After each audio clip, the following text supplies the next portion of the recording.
how does deforestation affect pandemics? I've responded to so many different outbreaks of zoonotic viruses, viruses that originate in animals and then jump into people. We call that spillover. And research shows that the number of infectious diseases that are emerging has increased decade after decade since the 1940s.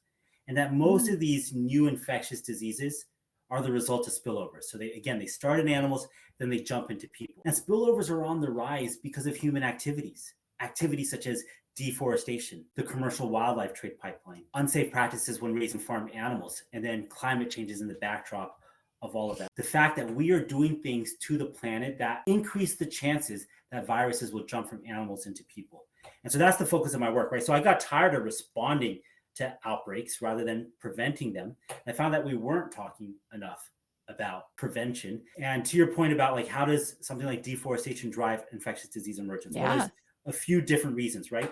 The first reason is that we first have to recognize that forests have a lot of biodiversity, meaning a lot of variety of life, including microbial life. Now, biodiversity in and of itself, it's not what causes pandemics. Rather, it is actions that humans take that disturb that biodiversity that then leads to the spillovers. Okay, actions again such as deforestation. So when you deforest, you create this edge of forest, and along that edge, people and domestic animals have more opportunities to interact with wildlife.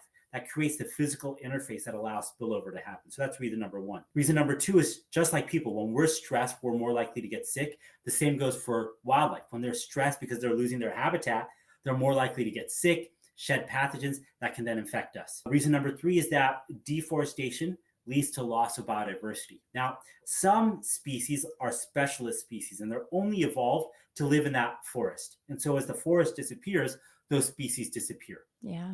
But other species are generalists and they can live alongside people. They can live in a number of different environments. But those same animals tend to be ones that can carry pathogens that can then go on to infect us. And then reason number four is climate change. So deforestation is an independent driver of climate change, and climate change independently increases the risk of infectious disease emergence.